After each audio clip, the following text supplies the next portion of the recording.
concept and advanced technology, while at the same time preserving green spaces and the natural environment.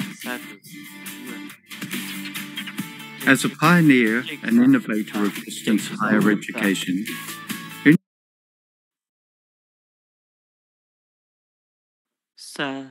Sa.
Welcome to Universitas Terbuka.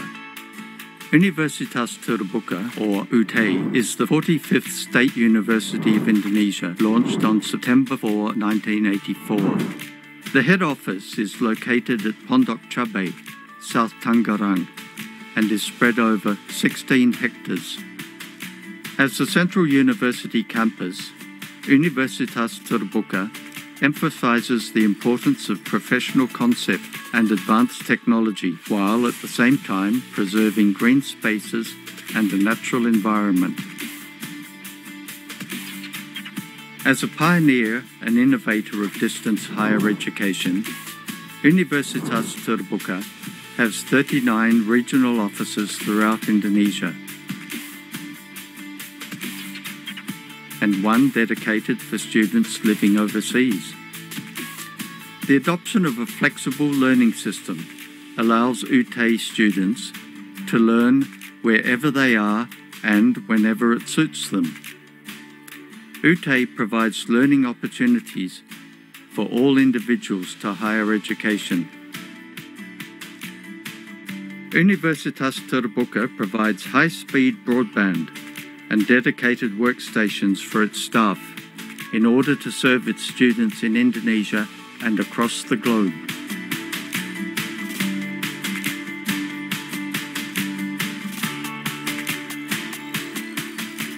UT's head office is composed of several main units. These are the Information Communication Technology Unit. This is responsible for information and communication technology management, which involves network management systems and application development information, as well as communication technology. The Multimedia Development Center is responsible for content development for teaching through creating imagery, animation, audio, video production, and more. The Learning Material Distribution Center is responsible for managing all the daily activities of a centralized distribution center and warehouse. The library is responsible for the development, selection, and maintenance of the learning material collection, and the ordering, processing, and cataloging of all library materials. The Examination Center is responsible for the organization and administration of examinations.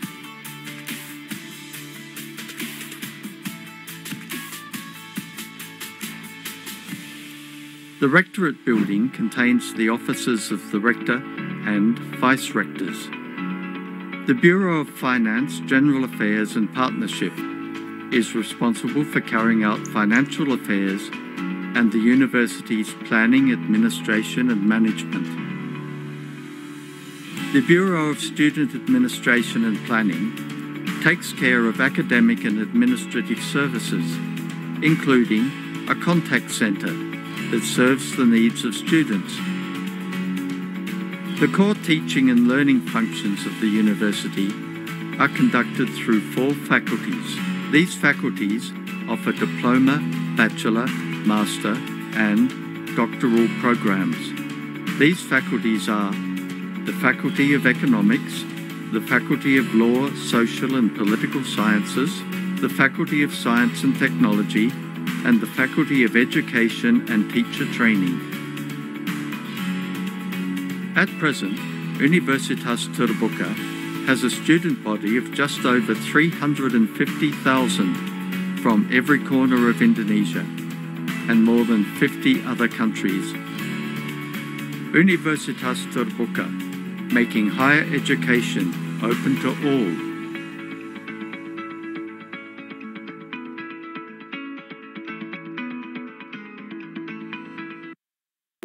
Kemajuan ilmu pengetahuan serta pandemi merubah kebiasaan kita dalam menggunakan teknologi dan internet. Hal ini mendorong berdirinya Indonesia Cyber Education Institute yang diresmikan Direktorat Jenderal Pendidikan Tinggi pada tanggal 28 Juli tahun 2021. ICE Institute merupakan lokapasa digital untuk mata kuliah daring berkualitas di Indonesia yang tujuan utamanya adalah memfasilitasi penyediaan pendidikan berkualitas sekaligus menjamin kualitas layanan pembelajaran daring serta mendorong pemerataan kualitas pendidikan di Indonesia. Didukung oleh 14 mitra konsorsium, mata kuliah daring yang disediakan oleh ICE Institute dapat memperluas akses pendidikan berkualitas untuk siapa saja, kapan saja, dan di mana saja dengan beasiswa Merdeka Belajar untuk semua dari Menteri Pendidikan, Kebudayaan, Riset, dan Teknologi. Semua mahasiswa dari berbagai perguruan tinggi bisa memilih mata kuliah dari perguruan tinggi ternama di Indonesia juga luar negeri melalui ice.ac.id. Sebagai contoh, mahasiswa yang terdaftar di Universitas Bina Nusantara dapat mengambil perkuliahan di Universitas Indonesia yang penempuhan mata kuliah serta SKS dan sertifikatnya bisa diakui oleh kampus asal. Sampai saat ini di ice.ac.id ada ratusan mata kuliah daring dan perguruan tinggi papan atas di Indonesia dan ribuan lainnya dari EDX yang berasal dari perguruan tinggi terkemuka internasional. Dengan mengadopsi teknologi blockchain, ICE Institute menghubungkan semua penempuhan mata kuliah dan menghubungkannya dengan job market, sehingga menjadi satu loka pasar pendidikan daring yang terintegrasi. ICE Institute akan selalu berusaha mendorong perubahan dalam peningkatan dan pemerataan kualitas pendidikan Indonesia guna mendukung program Merdeka Belajar untuk semua.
Welcome to Universitas Terbuka. Universitas Terbuka, or UTE, is the 45th State University of Indonesia, launched on September 4, 1984. The head office is located at Pondok Cabe, South Tangerang, and is spread over 16 hectares. As the central university campus, Universitas Terbuka emphasizes the importance of professional concept and advanced technology, while at the same time preserving green spaces and a natural environment. As a pioneer and innovator of distance higher education, Universitas Terbuka has 39 regional offices throughout Indonesia, and one dedicated for students living overseas. The adoption of a flexible learning system allows UTE students to learn wherever they are and whenever it suits them. UTE provides learning opportunities for all individuals to higher education. Universitas Terbuka provides high-speed broadband and dedicated workstations for its staff in order to serve its students in Indonesia and across the globe.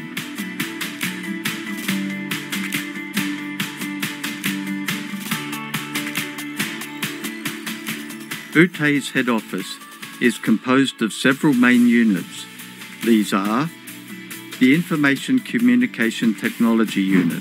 This is responsible for information and communication technology management, which involves network management systems and application development information, as well as communication technology. The Multimedia Development Center is responsible for content development for teaching through creating imagery, animation, audio, video production, and more. The Learning Material Distribution Center is responsible for managing all the daily activities of a centralized distribution center and warehouse. The library is responsible for the development, selection, and maintenance of the learning material collection, and the ordering, processing, and cataloging of all library materials. The Examination Center is responsible for the organization and administration of examinations.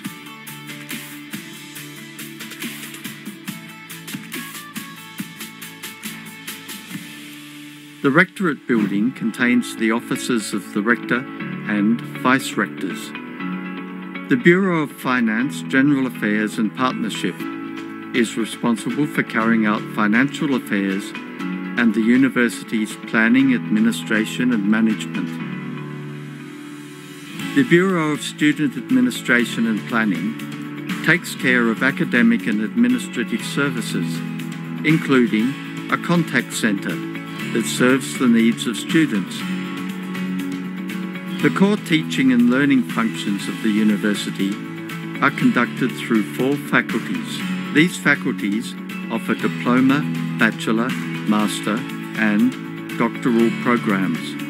These faculties are the Faculty of Economics, the Faculty of Law, Social and Political Sciences, the Faculty of Science and Technology, and the Faculty of Education and Teacher Training. At present, Universitas Terbuka has a student body of just over 350,000 from every corner of Indonesia and more than 50 other countries. Universitas Terbuka, making higher education open to all.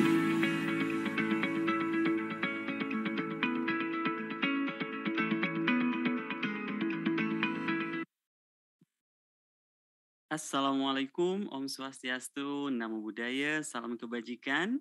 Hello, good morning, good afternoon, and good evening from Indonesia, everyone. I'm Fauzi Rahman Kosasi as the moderator for today, and I'm very happy to welcome you all to the 20th Cyber Education Forum webinar. Today's topic is the development of adaptive online learning. Today, we are very happy to have 2 distinguished speakers. The first one is Miss Fan Yu. Miss Fan Yu, PhD candidate. Okay, she's already joining with us here. And then the second speaker is Professor Dr. Hendra Gunawan. He's also already joining with us. And before we jump to the presentation, I will welcome Bapak Dr. Muhammad Yunus MA, the Vice Rector for Academic Affairs of Universitas Terbuka, to deliver a welcoming speech. Time is yours, Pak. Baik, thank you Mr. Fauzi. Yang saya hormati Miss Fan Yu from University of Missouri, Columbia. Yang saya hormati Prof. Hendra Gunawan, PhD dari Institut Teknologi Bandung. Yang saya hormati Prof. Pauline. Yang saya hormati Prof. Ibu Dwi Rianti. Ladies and gentlemen, Assalamualaikum warahmatullahi wabarakatuh. Selamat pagi dan salam sejahtera untuk kita semuanya. Saya menyampaikan syukur yang tidak terhingga webinar series The 20th Cyber Education Forum tetap berlangsung pada hari ini dengan topik the development of adaptive online learning. Bapak, Ibu, dan teman-teman, isu tentang adaptive learning, Recording in progress. berangkat dari isu personalisasi education yang sudah sangat lama di dunia barat. Mungkin sudah puluhan tahun personalisasi education ini diterapkan pada sebagian lembaga pendidikan dari dunia persekolahan sampai ke pendidikan tinggi. Isu ini berangkat dari satu paradigma, satu prinsip, one size does not fit for all. Artinya tidak ada satu ukuran pun yang bisa digunakan untuk mengukur semua orang. Tidak ada satu ukuran baju pun yang bisa dipakai oleh semua orang. Peserta didik memang memiliki ciri-ciri komunalitas pada umumnya sebagai siswa atau mahasiswa, tetapi juga memiliki ciri-ciri khas yang unik, baik itu dari sisi kebutuhan, kecepatan belajar, atau juga gaya belajar. Oleh karena itu, memaksakan semua peserta didik harus belajar dengan kecepatan yang sama, dengan cara yang sama, dan dengan target yang sama, tentulah tidak bijak. Ditambah lagi pendekatan multiple intelligences yang menyodorkan hasil penelitian dan sudah lama diterapkan bahwa betapa setiap siswa atau mahasiswa memiliki area kecerdasan khusus yang berbeda-beda dan tidak bisa disamaratakan. Untuk itu pula dalam dunia pendidikan muncul sebuah solusi yang disebut dengan differentiated curriculum and instruction. Ada yang menyebutnya differentiated curriculum, ada yang menyebutnya saja differentiated instruction, yang mengarah kepada pembelajaran yang bersifat personal daripada klasikal. Ciri kurikulum dan pembelajaran berdiferensiasi adalah respect to student needs, respect to student characteristic, and respect to student learning style. Apakah itu learning style yang bersifat auditif, visual, kemudian spasial, dan sebagainya.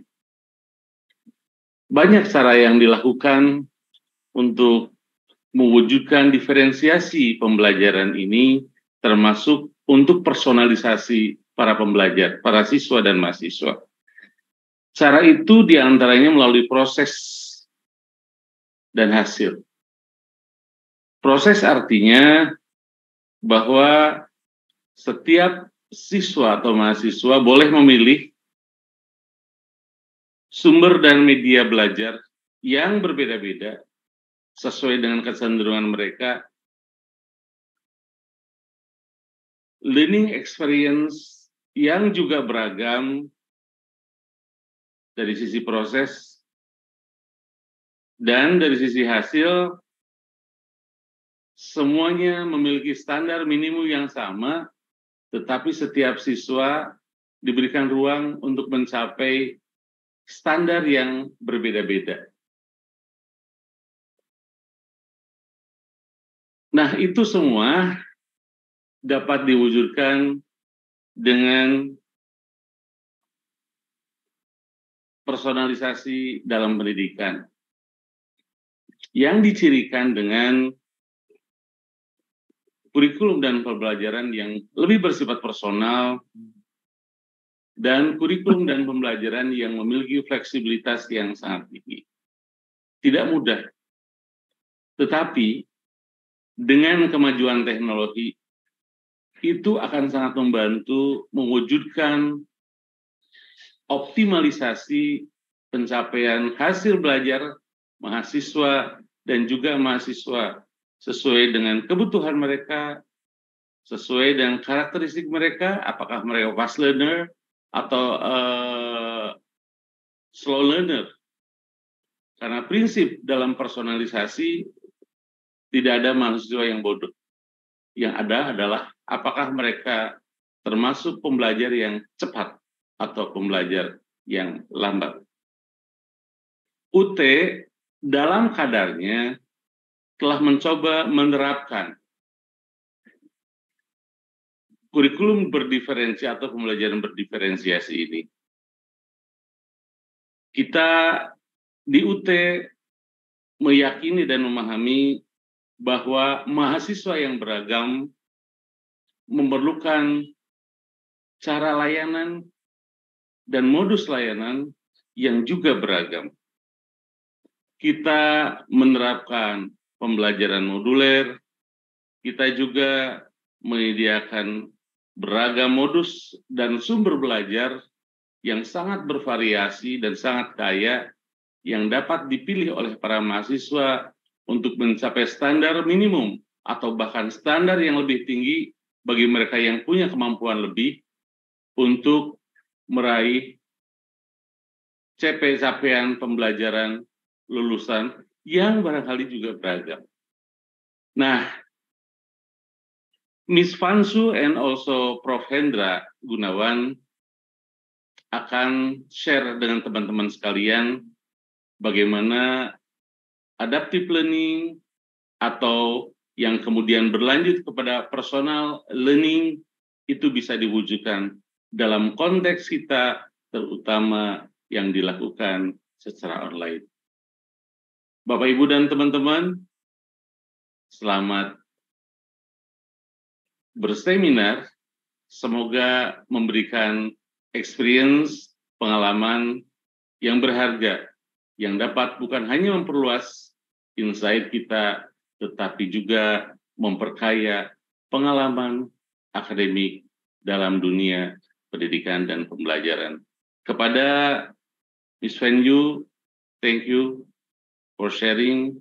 Juga kepada Prof.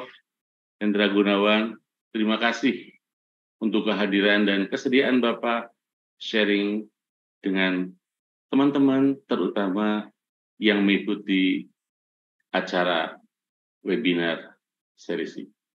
Demikian Bapak dan Ibu sekalian, teman-teman, terima kasih. Selamat pagi. Assalamualaikum warahmatullahi wabarakatuh. Waalaikumsalam warahmatullahi wabarakatuh. Terima kasih banyak. Thank you very much, Pak Yunus, for a very detailed welcoming speech.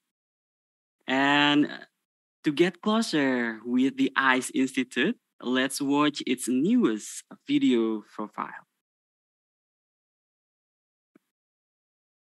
Merdeka Belajar, Kampus Merdeka, a policy initiated by the Minister of Education, Culture, Research and Technology back in 2020, has paved the way for college students to have the opportunity to take 20 credits outside their major. It aims to encourage college students to master various subjects that matter once they enter the professional world. It will also help them to equip their passion and creativity with a strong academic basis. To facilitate the provision of Indonesia's quality of education while ensuring improvements in online learning services, ICE Institute is here to become the best online learning marketplace, offering a wide variety of subjects and courses from leading universities in Indonesia and more from international academic institutions. Together with the consortium members and a growing partner list, ICE Institute now houses more than 300 subjects and counting, including subjects and courses on the LMX Open EDX platform from leading international universities. This allows ICE Institute website to record an immense number of registered students across Indonesia in the past year. ICE Institute has ambitious goals to help fulfill the needs of lifelong learners through the provision of quality learning systems and content that can be accessed by anyone, anytime, and anywhere. ICE Institute also collaborates with domestic and foreign partners to hold cyber education forum to discuss various topics based on research and studies around hot skills in the job market and how students can prepare to enter the competition ahead of them.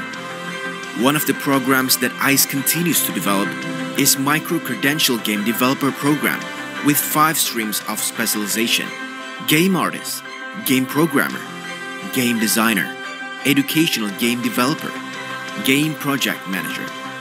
After graduating, students enrolled in Micro-Credential Game Developer Program will take part in Capstone Project for Game Making.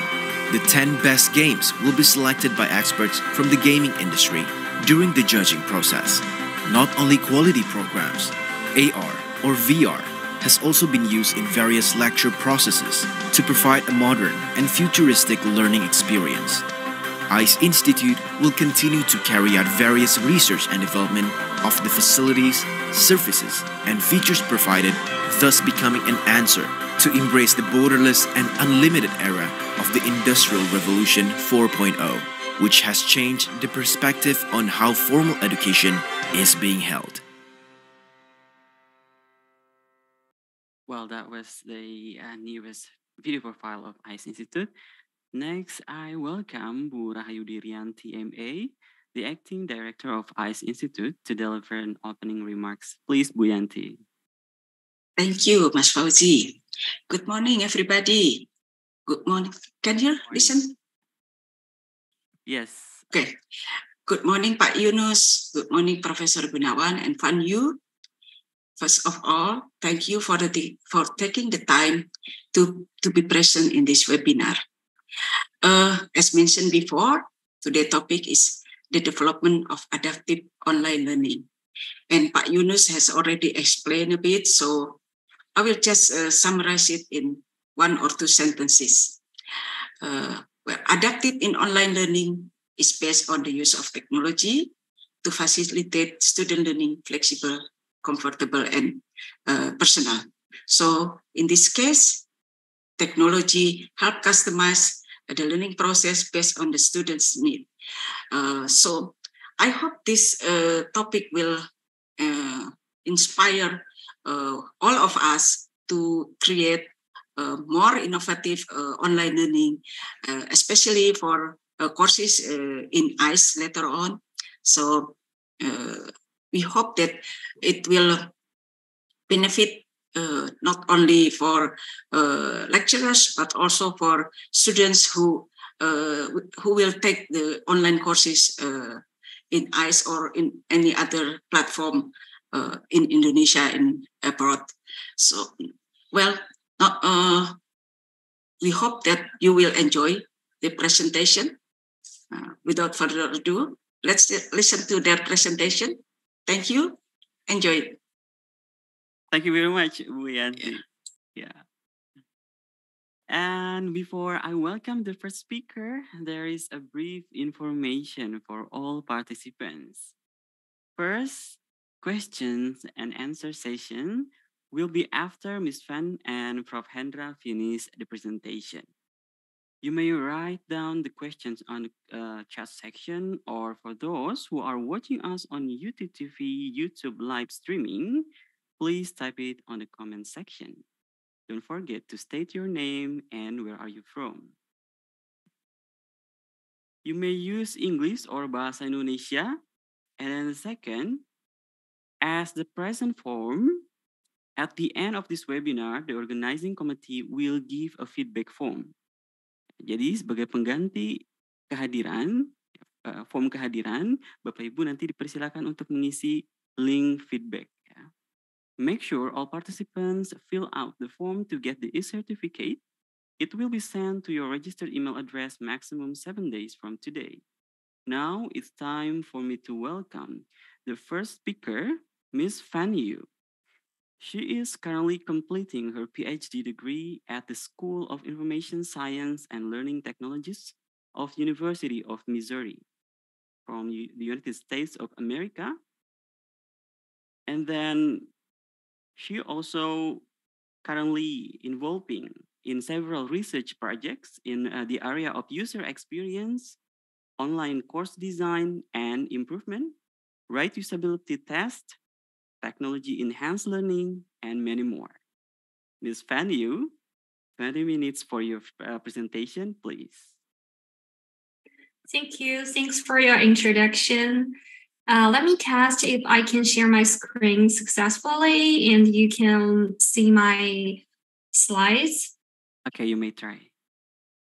Okay, so could you see my slides or you can see my notes? Not yet. Have you shared you can see the file? Yeah, let me try again. Wait a minute. Let's see. Okay, you're the co-host, so you are able to. Yeah, I should be able to share. Let me try again. So take your time. Yeah, could you see my notes right now? Yeah, now we can see the file. Okay, the slide is visible. Yeah, could you see the slide? Yes, I can. Okay, so you can only see the slides or you can also see my notes? We can only see the slide. Okay, perfect. Okay, I'm ready to start. Take your time. Please. Go on. Okay. So, good morning, distinguished guest, scholar, and fellow researchers here. It's my pleasure to be speaking at the ICE Institute, and I would like to thank the organizers for inviting me to share my research findings with you. I am truly honored to be part of this esteemed gather of experts and look forward to engaging with you all in the rich discussion today and share knowledge of all of you. Thanks again for your attention and let's start. So first of all, I need to say, because I'm focused on my slides, so I may not see the chat box. If you have any questions, so please just unmute yourself and speak your question, or the organizer can help me to collect a question in the chat box. Thank you. Okay, Today, I will introduce some project I have done, and I will bring some overview of my previous project related to online course design. So those are just a brief introduction text.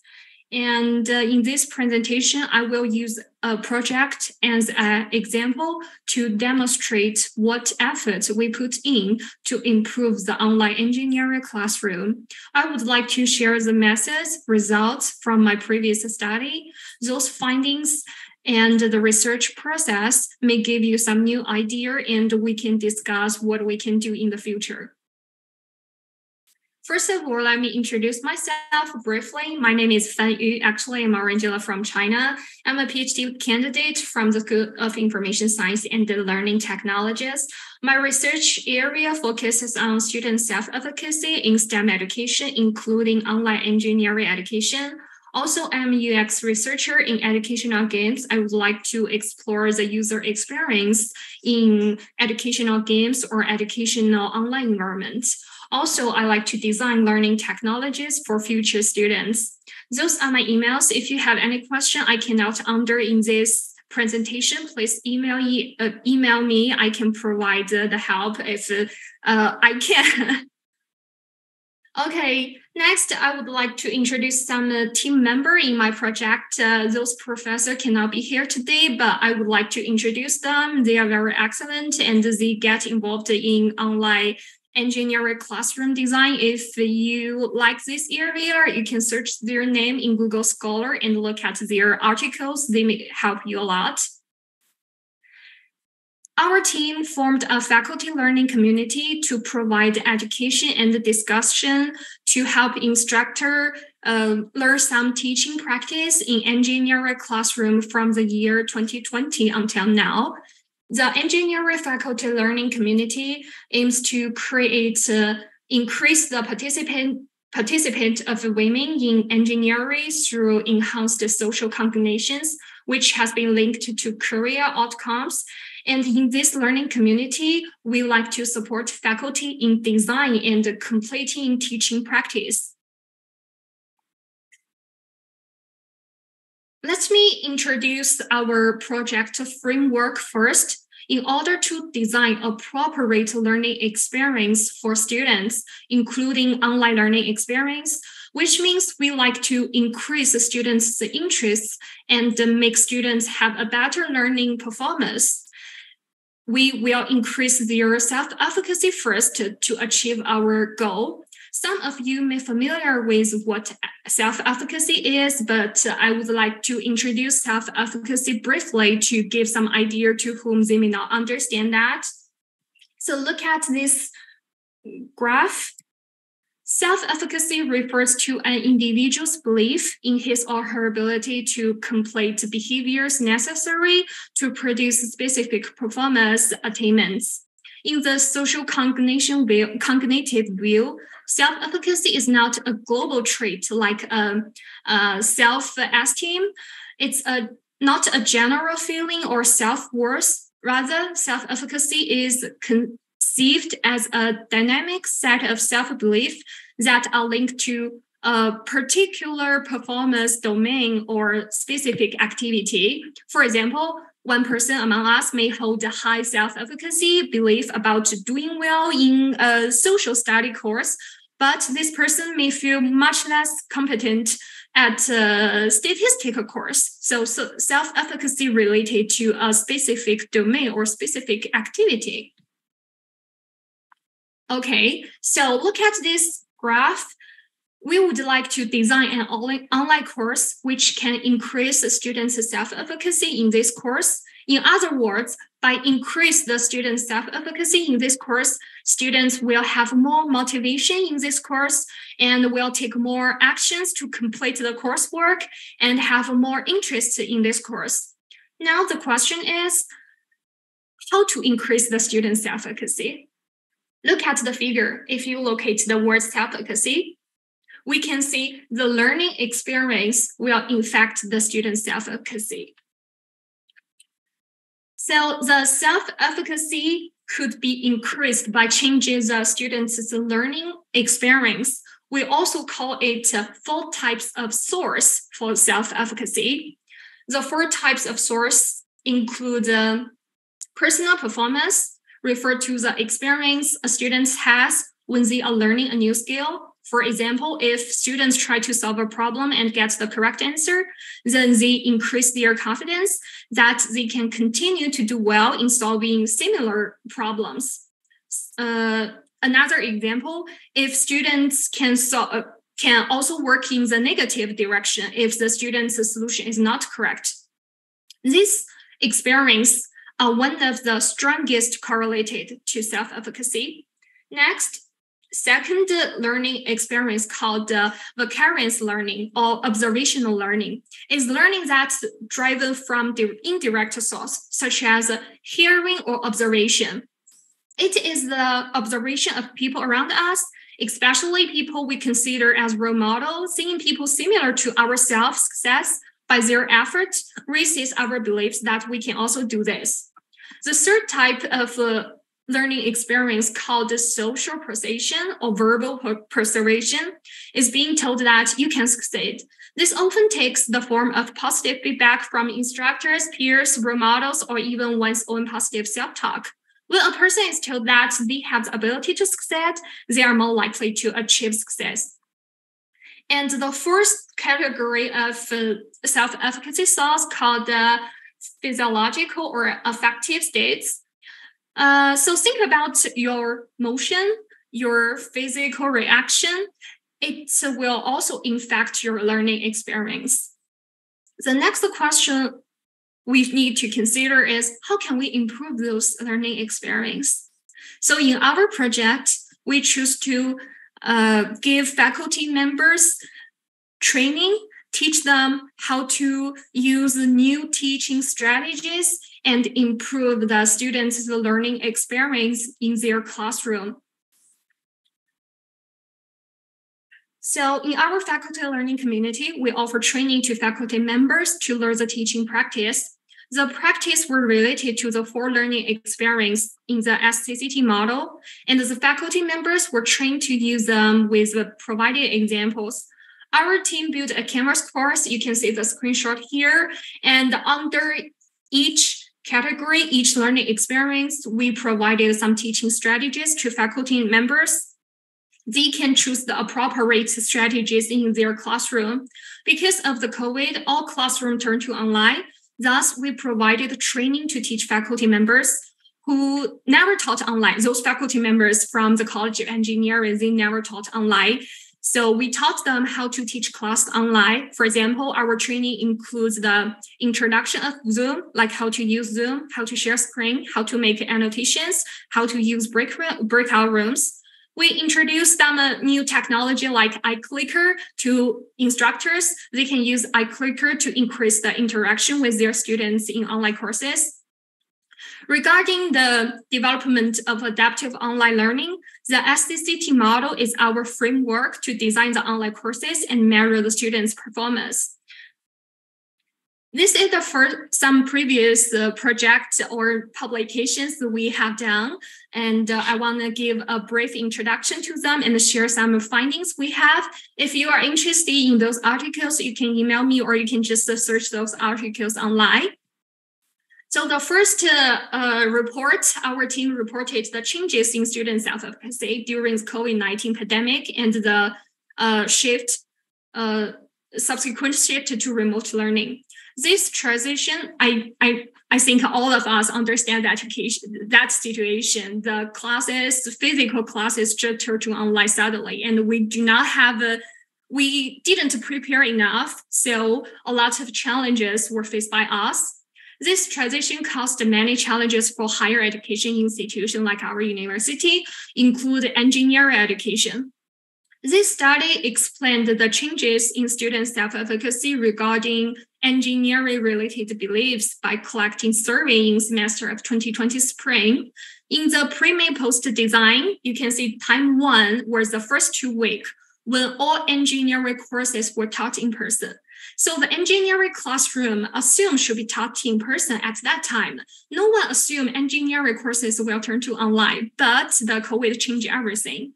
So time 2 was week 8 and 9, shortly after the COVID-19 shutdown, and all classes started to be online at the time 2. So time 3 was the final 2 weeks of that semester. So the faculty members received some training about how to teach online. And those are some summary about our participants in our research. The method is just a brief introduction, and we use paired sample t-test to compare the differences among different groups. And we measure students' engineering self-efficacy. You can look at the example I give here, the survey question. For example, we ask students' confidence on completing all of the basic science requirements for your engineering major, and they feel confident to receive a grades of B or better. And we also measure students' positive expectation in engineering. We ask them if they feel they can graduating with a bachelor degree in engineering. And we also measure students' engineering persistent. We ask a student if they intended to major in engineering fields. Those are some instruments we use. If you are interested in those instruments and want to use those instruments in your own research, please let me know. I can share those resources to you. And the results indicate a statistically significant increment in engineering self-efficacy from time 1 to time 3, when faculty members were learning online teaching strategy and adjust the class materials to be suitable for online learning. In addition, there were no significant changes regarding students' outcome expectations and persistence in online engineering classroom. From this project, I would like to show the instrument we use to measure students' efficacy, and I would like to show the basic findings from our project. And next, I would like to share a project we did before. We already measure students' efficacy, and we also like to know students' concern and the challenges the students were facing when the class just suddenly went to online. No one prepared for that, including students. So in this article, we reported some findings. So I invited all of you here to think about two questions. So what concern do you have when your classes move to online? And what challenges do you have after the in-person classes shifted to online suddenly? Let me see if I can see some responses from the chat box.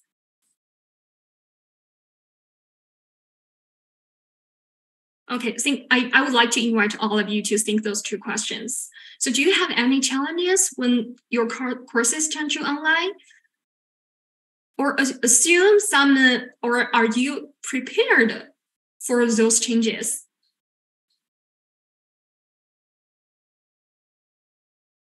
Okay, I cannot see your chat box because I look at my slides. Okay, let's see what result we get from our participants. So those are some participant demographic, and we collect the data from around 200 students from the College of Engineering. It's a quite big sample size, and we collect the data to hear their thoughts. We ask those two questions to them. The two questions I ask you here, and I also ask my students. So I would like to share some findings from those students. Those 4 themes were emerged from our data. So first theme we need to consider is when teaching engineering courses online, students really concern about instructors' ability, which means students concern about the instructional limitation, like online courses, there may not have enough opportunity for students to interact with their peers. And there may be lack of hands-on labs. Also, students reported it's hard to seek help. If in physical class, they can go to office hour, they can knock professor's door and see, I need help. However, in online courses, like the Zoom, it's hard for me to look at the chat box to locate who needs help right now. But in physical class, we can just raise our hands and ask help. And also students concern about instructors' ability about the increased workload, because in online courses, instructors like to give additional videos, additional readings, additional assignments. Those made students feel stressful. And the theme 2 is students' ability to relate it to their personal ability when learning online. For example, students' the time management ability. Some students reported it's really hard to control themselves to focus on online learning. And also students feel they have lower energy, engagement, and motivation. And the students felt they worry about their performance if they learn online. And the third theme is the difficulties outside the classroom. The difficulties is related to technology issue. For example, I know all of us in this presentation have Wi-Fi and we can use internet. However, some students reported it's really difficult for them to access internet. And they worry about instructors' camera, their microphones, all of those issues impact their learning experience. I remembered one participant write down their answer in the service, they said, I need to share the Wi-Fi with my parents, with my siblings. So the Wi-Fi is overloaded. So the internet speed is really, really slow. So those technology issue affect the students' learning experience. And the third for is same for students no concern. So based on those feedback, we provided additional resources to our faculty members in our learning community. We want our faculty members know, oh, those concerns from students and the students really need help. So those feedback help our faculty members design online courses in different way to fit students' need. Okay, the next article, a project or a part of a project I like to share with you is the faculty's choice. I just reported the concern and the challenges from students. After understanding students' thoughts, we pay attention to faculty members. After they conduct some teaching strategy, we collect their feedback. So the process is we give faculty members the feedback from students. Then the faculty members change their teaching methods and design online courses in different way. And now we were liking to understand the faculty members' feedback. So many possible teaching strategies available for faculty, but we would like to know why faculty members choose a particular teaching strategy and how effective were the strategy used from the students and the faculty's point of view. So our faculty learning community was created. So, and meanwhile, faculty learn about and implement their their chosen teaching strategy target to improve students' social cognitions. So I would like to invite all of you to think about those three questions. If in our audience there are some teachers, instructors, and faculty members here. So in your classroom or in your online classroom, what strategies have you used in your own online teaching? What did you choose? Why did you choose that specific strategy? And how effective was the strategy? So I want to give you some time and think about these three questions.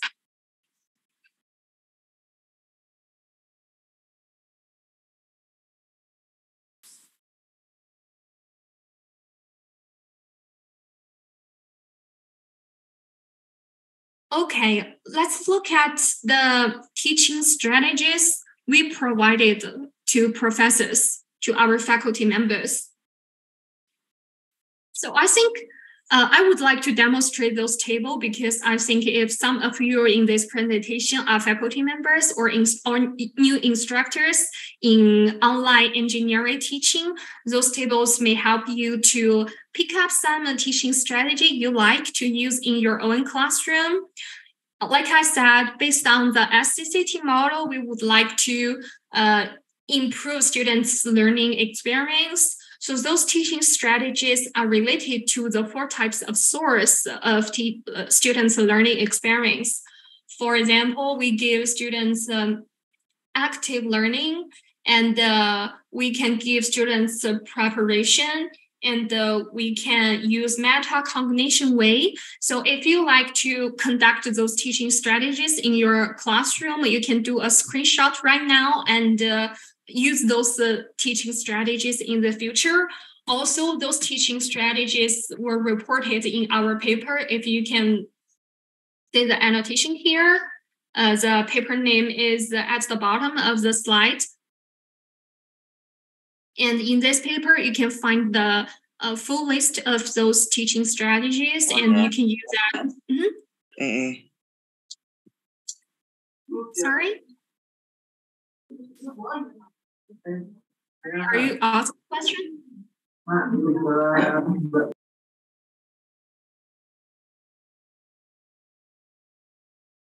Okay. Sorry. You can.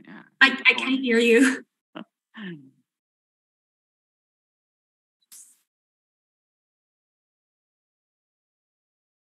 Sorry, should I continue or you want to finish your question? Continue, just someone.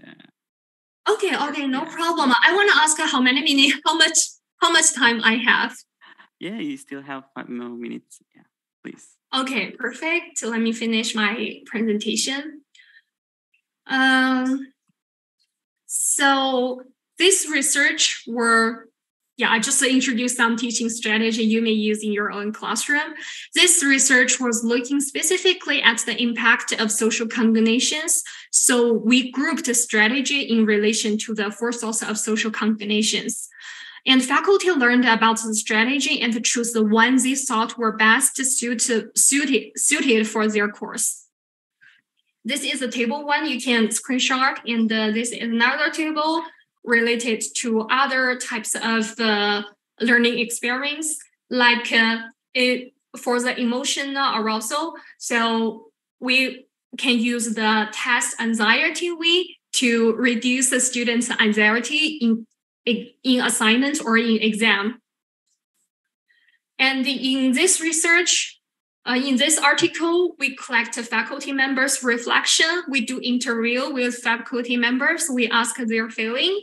And also we did the class observation and the student survey. We entered the students' classroom and we sit down in the classroom and we observed what the interactions between the students and the instructors. Because some courses were online, so we go to the online page. We went to the Zoom meeting, the class Zoom lectures. We would like to see what kind of interactions in the Zoom lectures. And we'll also look at the Canvas page and see what kind of resources the instructors provided to students. And those are some findings in this research. This table shows the teaching strategies and the teacher's reflection from two online engineering courses. To design the online courses, the instructor, the class designer, also need to consider the instructor's feedback. Faculty selected strategies that they thought would work best. Some faculty reflected that strategies seem to work. However, some thought those strategies are not good for their own class. For example, if you look at the guest lecture, the course 2 reported guest lecture hard to measure. However, the course 1 said that students go to see a possible career path. So in different classes, students had different reflection.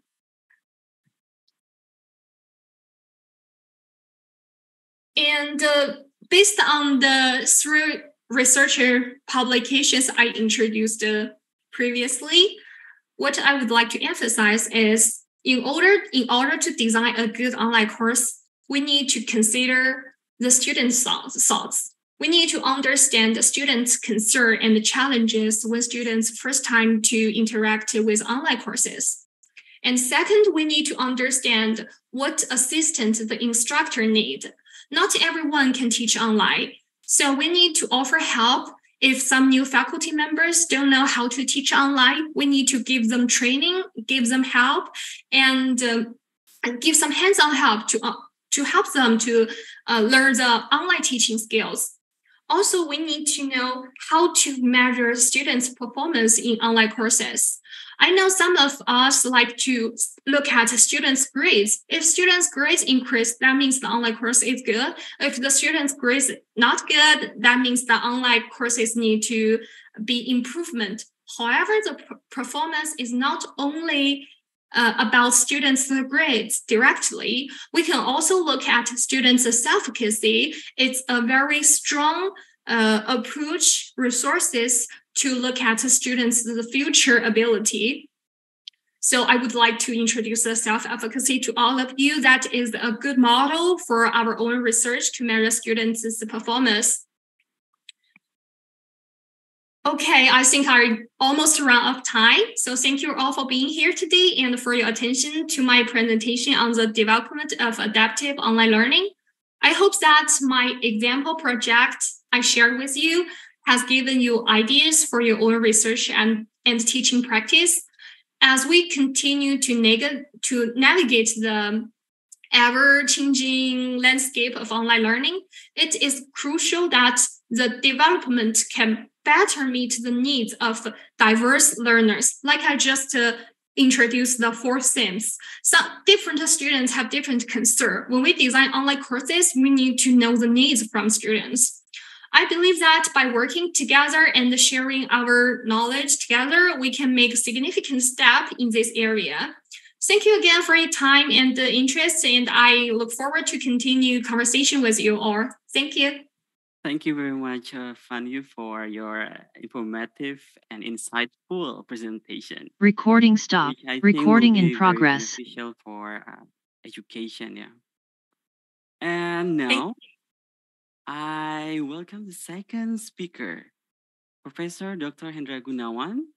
He served as the professor at the Mathematics Department of Institut Teknologi Bandung since 1988. He has published 29 research articles in the area of Fourier analysis, 30 in the area of functional analysis, and 14 in other areas in international journals. He got a travel grant as the one invited participant from International Mathematical Union to come and join the International Congress of Mathematicians in Zurich in 1994 and in Berlin in 1998. Last but not least, he is also active in educating Indonesian teenagers with natural and social science through anakbertanya.com. Prof. Hendra, 20 minutes for your presentation, please. Thank you, Pak Fauzi. First of all, I would like to thank the organizer for inviting me to present a talk at this webinar. But allow me to speak in Indonesian, Miss Fanyu, because most audience are Indonesian, but the slides are in English, so you can read what I wrote. Baik, selamat pagi Bu Bapak. Terima kasih atas kesempatannya. Saya akan berbagi layar. Sudah tampak ya Pak Fauzi? Sudah tampak Pak. Tinggal di full screen. Ya, sebentar. Saya akan siapkan dengan baik. Sebentar, mohon. Full screen ya. Baik. Baik, sudah tampak. Baik. Terima kasih. Baik, terima kasih sekali lagi. Ini judul presentasi saya, What Students Should Learn in Calculus. Jadi pada tahun ini saya terlibat dalam penelitian bersama Pak Heru dan kawan-kawan tentang developing online adaptive learning in calculus. Tapi saya akan berbicara tentang subjeknya, kalkulus, bukan tentang adaptive learning-nya. Karena keahlian saya di subjeknya. Nah, tentang matematik, saya harus menyampaikan bahwa agak berbeda dengan ilmu alam. Matematika tidak berurusan dengan objek fisik, tetapi dengan gagasan atau ideas. Walau nantinya tentu gagasan atau konsep-konsep matematika itu banyak diaplikasikan dalam permasalahan nyata di dunia fisik. Nah, apa yang mahasiswa pelajari dalam kalkulus, dalam hal konten, di sini saya menuliskan beberapa saja, ada tentang limit, turunan, integral, persamaan diferensial, dan seterusnya. Nah, tentu saja dalam kalkulus, mahasiswa belajar tentang fungsi keterkaitan, dan terutama di balik semua itu adalah tentang kuantitas mikro, yang dikenal juga dengan konsep infinitesimal, dan tentunya aplikasinya.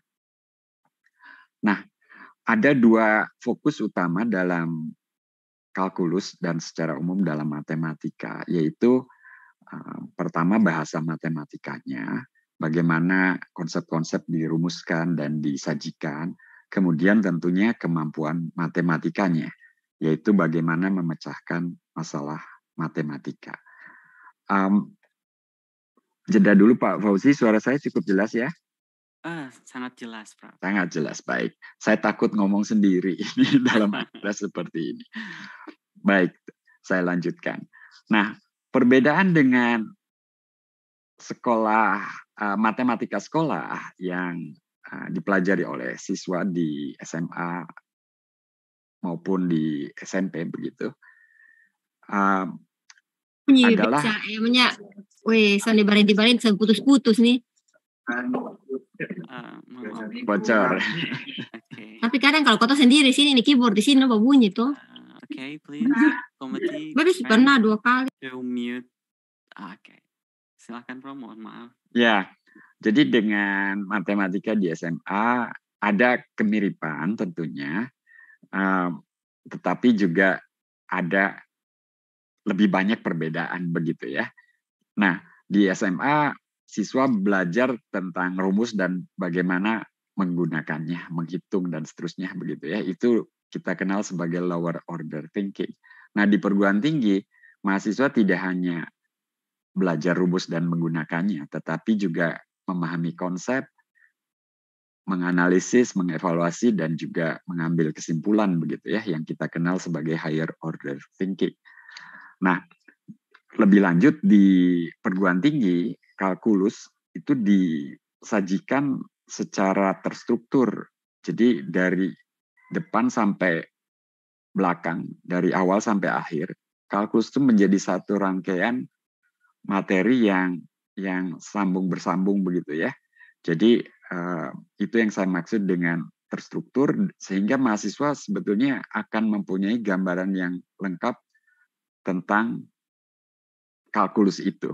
Dan secara implisit juga tentang bagaimana matematika itu dipelajari begitu ya. Termasuk tokoh-tokoh yang terlibat dalam pengembangan kalkulus dan juga matematika. Pada umumnya itu bila sempat kadang ditampilkan juga begitu ya.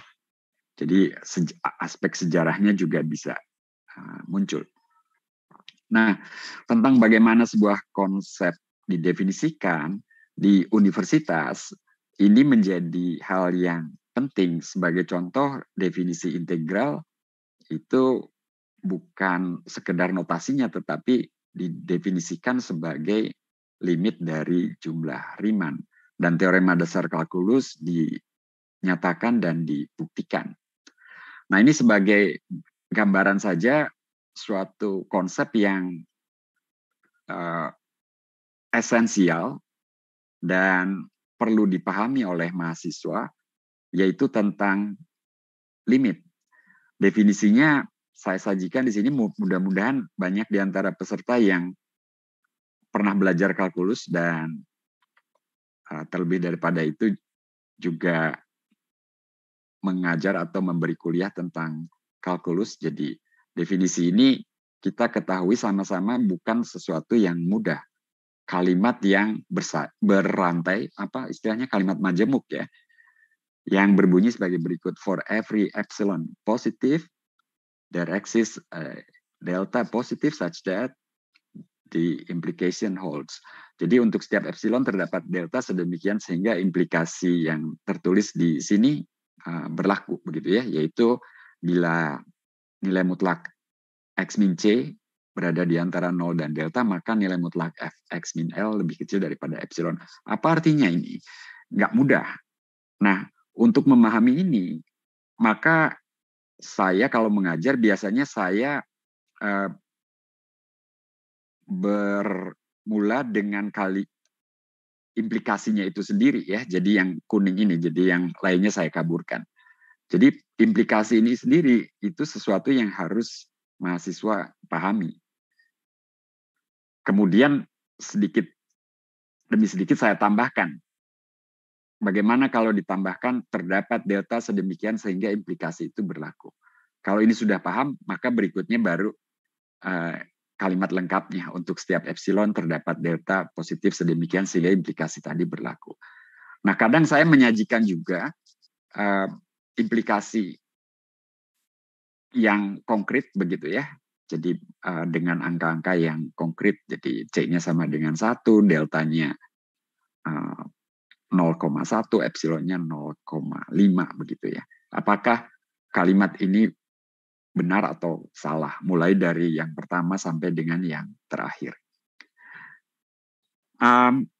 Sebetulnya definisi limit lebih rumit daripada itu, karena di antara kalimat pertama dan implikasinya itu ada kalimat lagi, yaitu for every x in R di sini himpunan bilangan real, kita mempunyai implikasi itu. Begitu ya. Jadi kalimat matematika itu memang seperti itu. Jadi secara umum mathematical sentences, kalimat matematika itu mengandung quantifiers ya, untuk setiap, terdapat, dan seterusnya, dan kombinasi begitu ya. Jadi kalimat majemuk yang penuh dengan quantifier.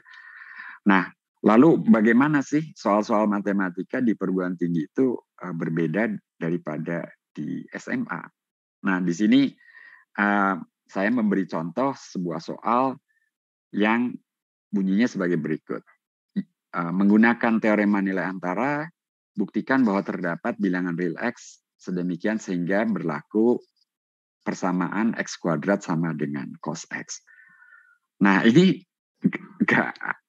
bukan tentang menghitung begitu ya, tetapi tentang berargumen, reasoning.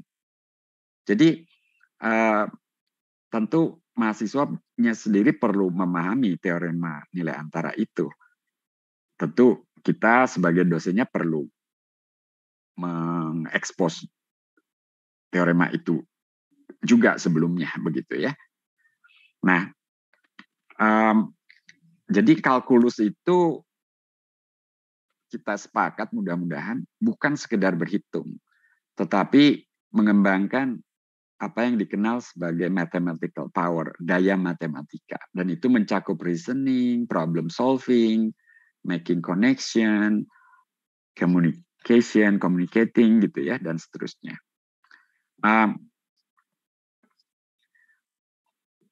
Outcome umum dari pembelajaran kalkulus barangkali kita juga bisa sepakat, yang pertama adalah tentu kemampuan atau keterampilan matematika yang paling mendasar, yaitu memahami konsep, rumus, metode, dan penalaran yang sederhana begitu ya.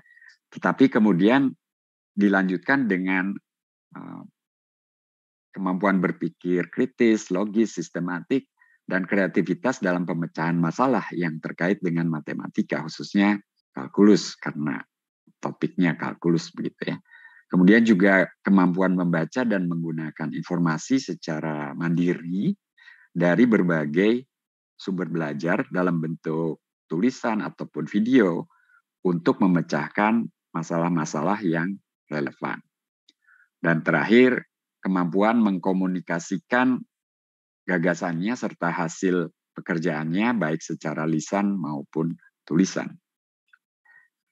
Nah, tadi sudah disampaikan oleh Miss Van Yu tentang berbagai teaching strategi. Jadi di sini saya mencantumkan mulai dari yang paling tradisional begitu ya, ceramah, kemudian kerja kelompok, bekerja dalam kelompok begitu ya. Kemudian sekarang kita menyadari sumber belajar itu banyak sekali, termasuk video, jadi bisa menonton video diikuti dengan diskusi begitu ya. Dan kemudian ada strategi yang dikenal sebagai flip classroom, jadi mirip dengan yang sebelumnya, tetapi betul-betul dikerjakan dalam dua kesempatan yang berbeda. Jadi dalam flip classroom, mahasiswa betul-betul harus membaca atau menonton video terlebih dahulu, mungkin semalam sebelumnya, lalu besoknya ketika bertemu itu membahas apa yang menjadi topik pada minggu itu begitu ya. Kemudian adaptive learning yang sebetulnya saya bukan pakarnya, tetapi saya menjadi bagian dari tim ini. yang tentunya pada kesempatan lainnya nanti pembicara berikutnya barangkali Pak Heru yang mengajak saya ikut terlibat dalam penelitian ini yang bisa bercerita lebih banyak tentang adaptive learning tersebut. Nah, saya lanjutkan dengan beberapa contoh soal dalam kalkulus yang tidak sekedar berhitung itu begitu ya. Jadi misalkan ini seperti berhitung, tapi kalau dikerjakan sebetulnya ini bukan berhitung, bukan semata-mata berhitung begitu ya. Walaupun soalnya bisa hitung limit ini gitu, tapi ketika menghitung kok buntu begitu. Jadi mahasiswa perlu memahami bentuk limit ini dan menggunakan dalil-dalil ataupun sifat-sifat yang sudah dipelajarinya. Di situ yang saya maksud bahwa soal ini bukan sekadar berhitung. Apalagi kemudian soal tentang deret ini begitu ya. Pertanyaannya saja kata kerjanya examine gitu ya, periksa apakah deret ini konvergen atau divergen. Jadi bukan hitung tetapi selidiki atau periksa gitu. Dan kata-kata kerja yang muncul dalam soal itu bisa sangat banyak ya, yang tentunya menjadi ya beberapa hal yang perlu diperhatikan oleh dosen begitu ya, jangan semuanya hitung begitu ya. Ini jelas-jelas buktikan begitu ya.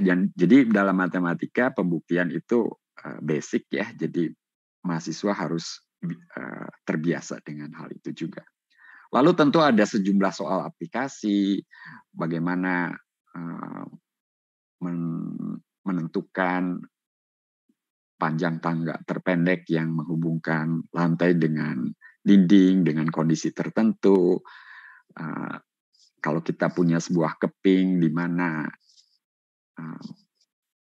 kita harus memilih titik untuk menggantungkan tali bila kita ingin menggantung keping tersebut di atas langit-langit begitu agar keping tersebut terjaga horizontal begitu.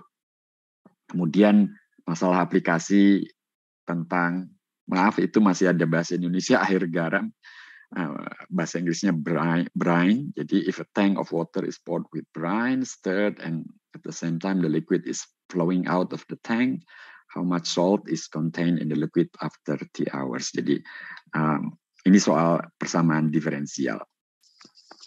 Oke, apa yang juga penting dan jangan terlewatkan dalam belajar matematika adalah aspek reasoning ya.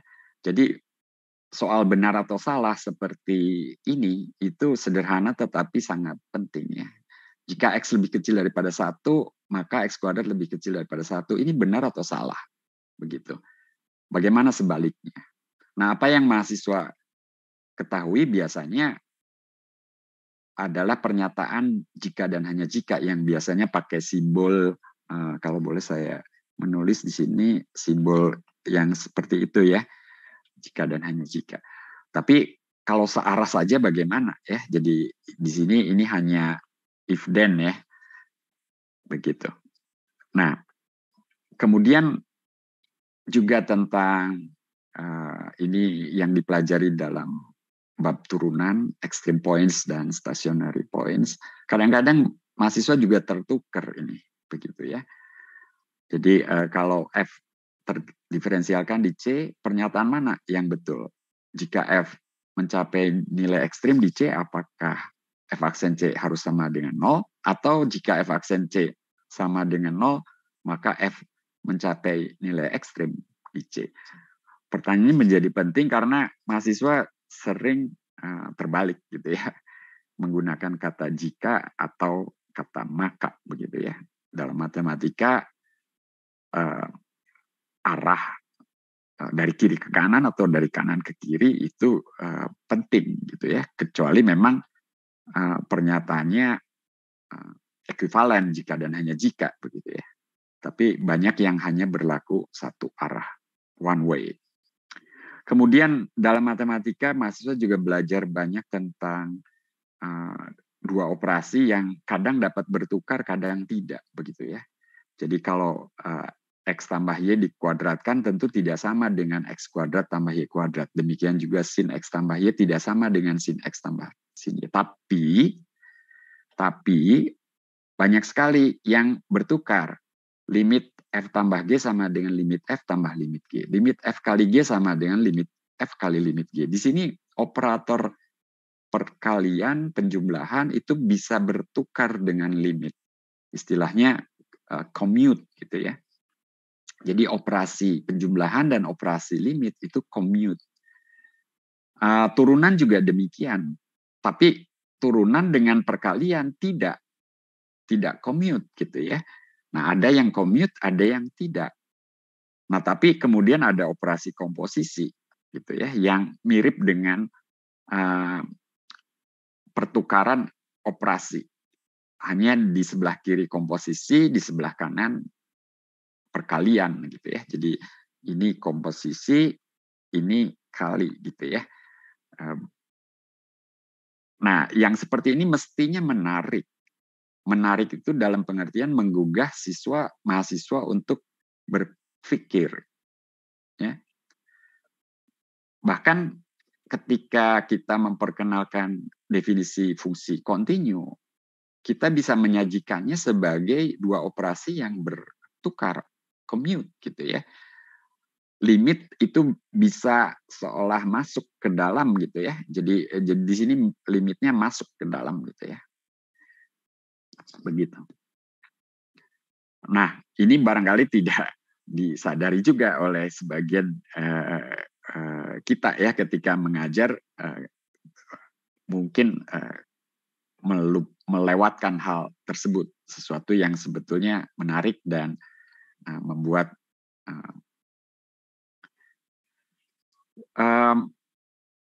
ada yang seperti komposisi tadi bukan persis bertukar tetapi juga menarik. Di sini perkalian, di sini penjumlahan begitu ya. Di sini penjumlahan, di sana perkalian begitu. Jadi hal-hal seperti itu perlu mendapat penekanan juga begitu ya. Nah, lalu dalam mengajar matematika tentunya kita harus menyadari juga bahwa matematika itu ilmu yang bertumpu pada logika. Tapi ya karena scope, banyak pernyataan matematika yang kita tuliskan tanpa bukti.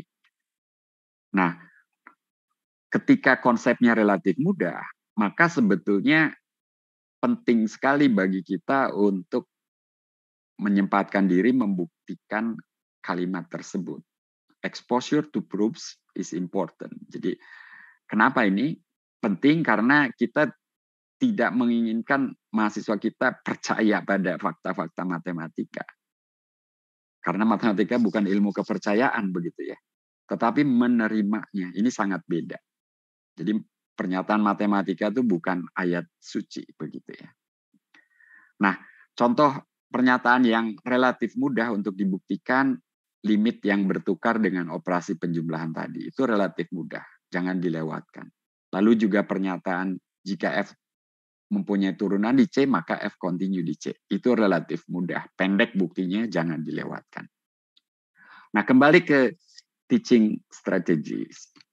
Jadi, saya sampaikan di sini bahwa tugas kita, para dosen, memang harus berupaya keras bagaimana supaya mahasiswa itu belajar. Ya. Karena kalau kita tidak melakukan upaya khusus, mahasiswa ya akan pasif dan pada gilirannya nanti tidak menyerap banyak dari apa yang mereka pelajari. Dan kalau itu terjadi ya berarti kita gagal ya. Jadi tujuan kita memilih teaching strategi tentunya adalah supaya mahasiswa belajar.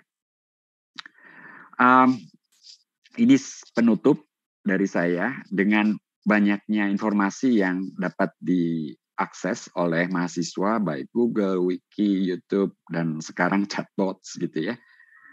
Sebetulnya apa sih alasan bagi mahasiswa untuk mengikuti kuliah-kuliah yang kita berikan begitu?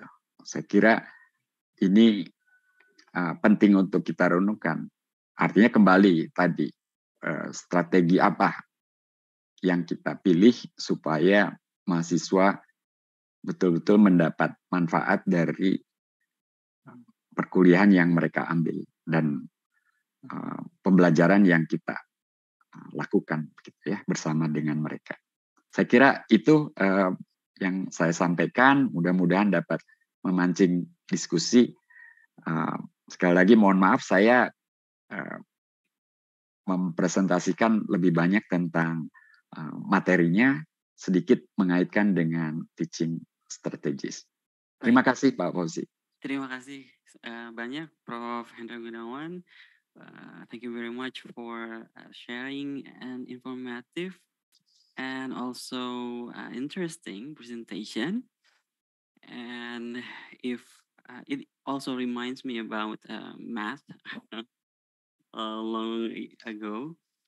And if I learned it from you, then it will be very easy to learn math. Hope so. Yeah. And now we open the first question and answer session. Okay. The first question. Okay, there is someone who raises a hand here, but okay, hold on. We will read the question from the chat section first. The first question is for Fan Yu. It is from Adisti. Thanks for sharing your research. We are currently researching the influence of self-concept and motivation on learning achievement through distance learning intervention. Is it possible to measure learning achievement through GPA? Or would you suggest other measurement indicators, please? Thanks for your question. And I'm glad to answer that related to your own research. And I have replied to the chat box. Yes, of course, you can use GPA. However, my concern to this is what kind of GPA you use. Like, it's a long-term data. You will use the GPA from 4 years, or you just use the grades on one semester. And also my concerns from what kind of self-concept you will measure, what instrument you will use. So my answer is yes, you can use GPA, but we need to consider what kind of grades we use regarding different courses, regarding different semester. Yeah, I hope my answer can help you. Well, thank you. I think it's clear. Yeah, and then we move to the second question. Okay, wait a minute. Okay, the second question, it is still for you, from Anissa. As we know, there are many models of learning such as instructor-based or self-paced learning and many others. What type of learning model is suitable for students to increase student self-efficacy? Yeah, my answer is all of those kind of instructional model can increase the students' self-efficacy if we provide an appropriate teaching strategy. If it's self-paced, we can design our course, use different resources, which can motivate students. Then students' self-efficacy can increase. If it's a instructional model and if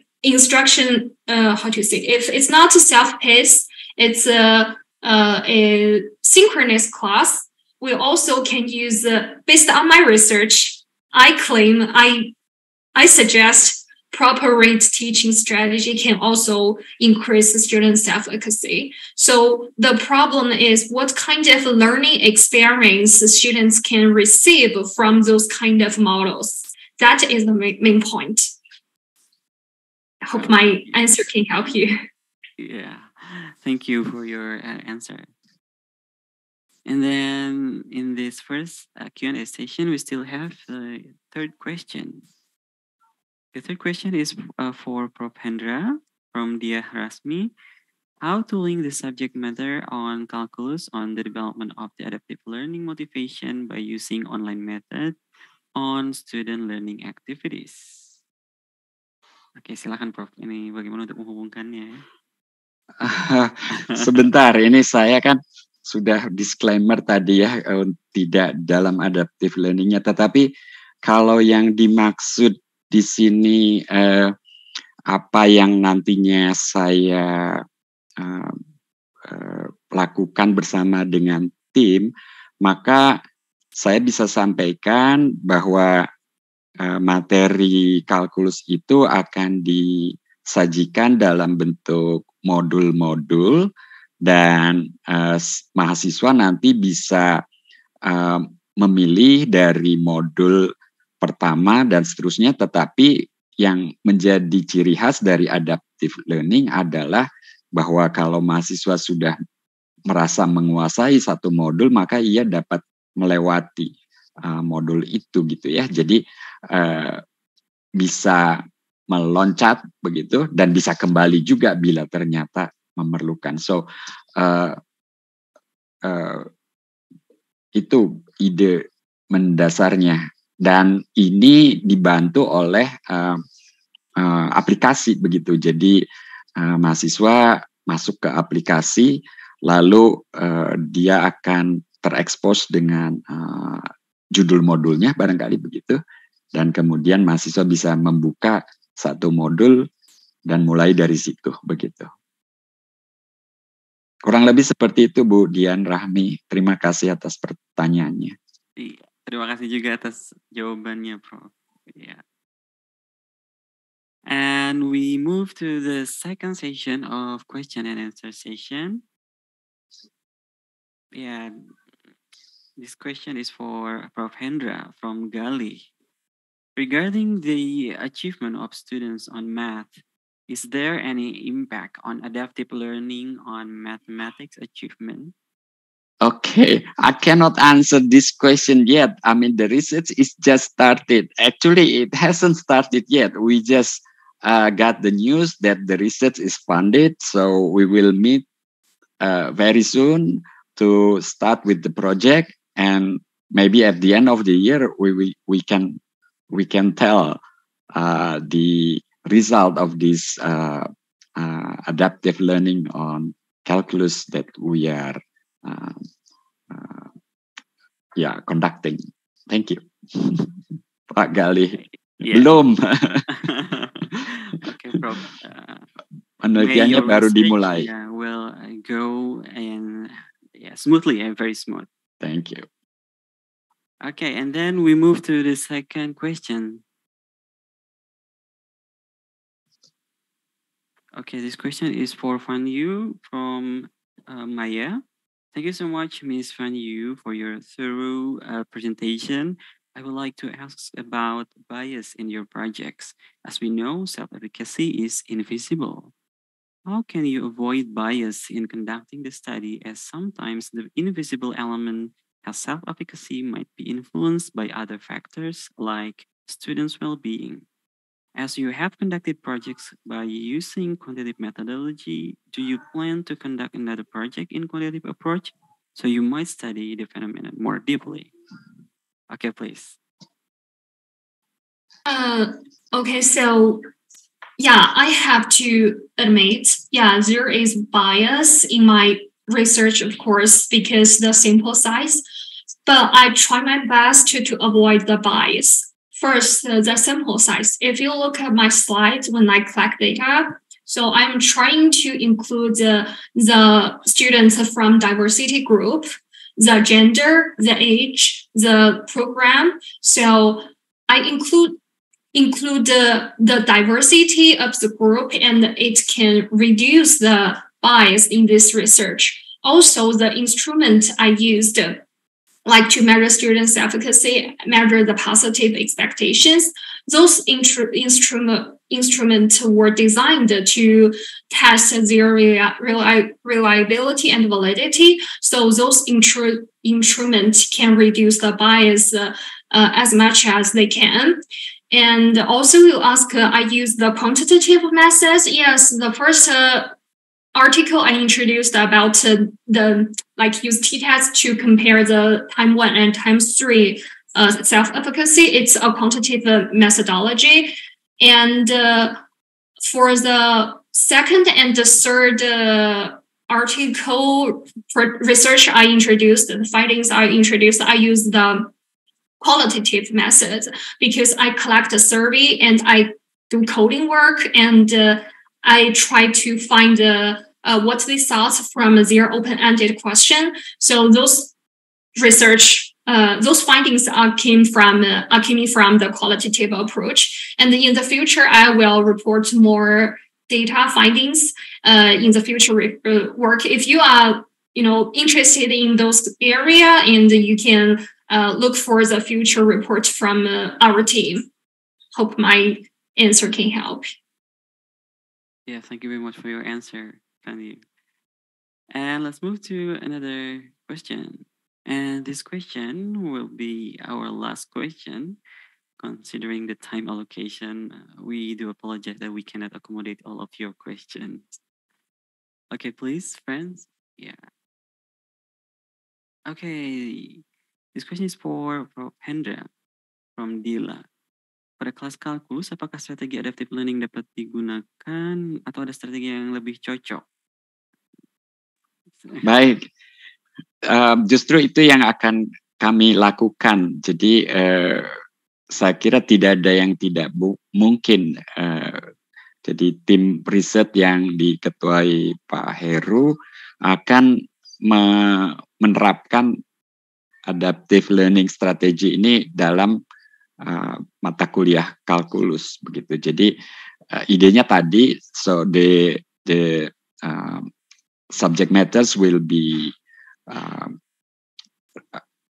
delivered in modules, dalam bentuk modul-modul, dan mahasiswa bisa memilih modul yang ingin dipelajarinya, dan di dalamnya tentu nanti akan ada mungkin rangkuman teori, kemudian ada soal-soal yang harus mahasiswa coba lakukan. Kalau ia bisa mendapat skor katakanlah minimal sekian begitu, maka modul itu dapat dikatakan sudah dikuasai. Mungkin idenya mirip seperti dalam main game ya, ada level 1, level 2 begitu dan seterusnya. Hanya kalau dalam game level itu biasanya terurut, jadi pemain game tidak bisa main level 3 kalau level 1 dan level 2-nya belum lolos begitu ya, belum tuntas. Jadi bedanya di sini adaptive learning adalah mahasiswa bisa saja langsung membuka modul 3 begitu. Tapi kalau dia kesulitan, dia balik gitu ke modul 1 atau ke modul 2.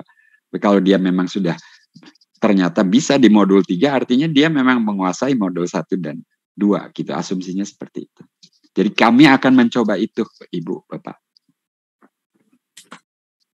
Oke, terima kasih Prof. Hendra. And I think, we still have 2 more questions. I'm sorry. Yeah, as we can see in the chat box, there is one question for Fanny Yu from Firman Karim. Your sound is what is the important thing that to make sure that self-concept on learning for, research, through experiment in laboratorium to be successful, make students believe that it is useful and give advantage for them. Maybe you, do you have any comment on this question or statement from Firman Karim? Yeah. It's also for Prof. Hendra, the question in the chat box.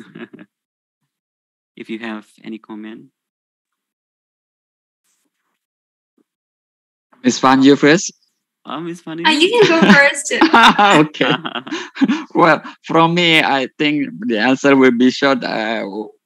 We try the best we can. I mean, that's what we are here, right? We share ideas and we try whatever available, and yeah, we do the best. So of course we have to make sure that at the end students learn and benefit from the course. I think that's my answer. Okay, thank you, Prof. And Fanny, do you have any comment? Yeah, I agree with Professor Hendra. Yeah, we try our best to make benefits to our students. And also, because of those research, we can know how to improve the limitations that will help the future student from the current research. Yeah. Okay, very simple and clear. Thank you for your answer. And then we still have one question for Prof. Hendra. It is from Agus Santoso. Bagaimana menyikapi adanya aplikasi ChatGPT dikaitkan dengan pembelajaran kalkulus?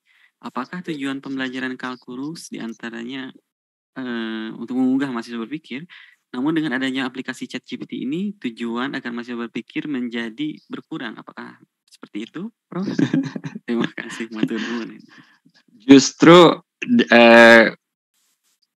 ininya kesempatannya bisa menjadi lebih banyak untuk mendorong mahasiswa berpikir, karena dosen juga bisa menampilkan jawaban dari chatbot itu, lalu mengajak mahasiswa berdiskusi tentang jawaban chatbot itu, begitu ya. Bukankah itu menjadi lebih seru? Apalagi kemudian kalau jawaban chatbot itu ya ada yang betul, ada yang salah. Jadi kita bisa bertanya, ayo mana yang betul, mana yang salah. So we can ask our students more deeper questions actually with the answers from chatbots. We can ask further questions, evaluating the answers from the chatbots itself, for example. So the opportunity to ask students to think more about the subjects, I think is wider. Bukan berkurang, justru bertambah. Well, thank you, Prof. Hendra, untuk penjelasan. Tentu si dosennya harus lebih pinter dari robot ya. Yes. Well, I think we've come to the end of our question and answer session. Considering the time allocation, I'm so sorry that we cannot take all of your questions. And then it is time for me to welcome Mbak Ami M. Jamil to hand over the certificate of appreciation from ICE Institute to Miss Fanny Yu and Prof. Hendra. All right. Dear Miss Fanny Yu and Prof. Hendra Gunawan, thank you for your time and your sharing. We believe your sharing from your research does enlighten us. Oh, sorry. Right.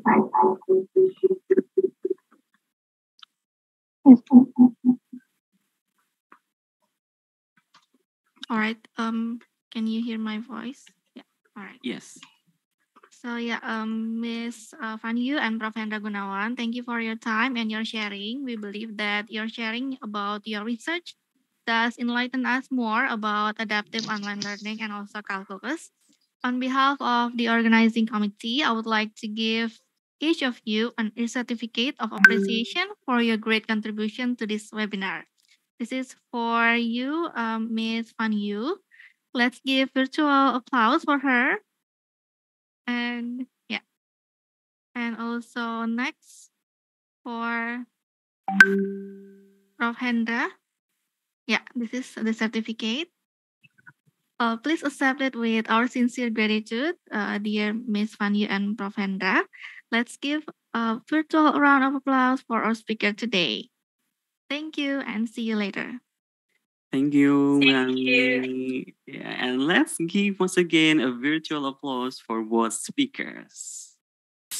Thank you. Thank you all. Yes, and before we end our webinar, we will have a photo session together. So please, all participants, open your camera and give your best smile. Okay, and then to my friends from the organizing committee, please give us a sign if you're ready to capture the gallery. Maaf, barusan terputus saya. Oh, it's okay, Prof. Nggak apa-apa, Prof. Oke, kita sedang melakukan photo session terlebih dahulu, Prof, dengan pembicara dan juga peserta. Baik. Oke. Tolong diberi tanda. Give a sign, yeah. Okay, 1, 2, 3, and then, yeah, another slide. Okay, 1, 2, 3. Okay. Enough? Okay, thank you very much. Yeah, that was our photo session. And then, well, that's the end of the 20th CEF webinar. On behalf of the ICE Institute, Universitas Terbuka, and the organizing committee, we'd like to thank to our speakers, Ms. Fanyu and Professor Hendra, for their great contribution to this event, which will be very fruitful for the advancement of online learning. We'd also like to thank all participants from Indonesia and all over the world for joining today's webinar. Last but not least, please follow ICE Institute's social media account on Instagram, Twitter, Facebook, and YouTube. Thank you all. Have a nice day and stay safe and healthy. See you next month at the 21st CF webinar. Bye-bye. Thank you, Pak Fauzi. Thank you, Prof. Hendra. Thank you all. Ms. Fanyu. Nice to meet you, Miss Fanyu. Nice to meet you, Prof. Hendra. Thank you. See you. Thank you. Bye-bye. Bye. Bye.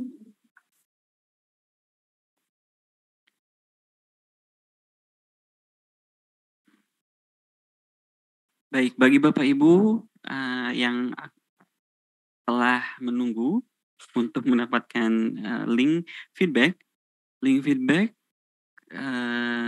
sudah dibagikan di chat box. Silakan Bapak Ibu klik dan jika ada kendala mohon diberitahu kepada kami. Terima kasih.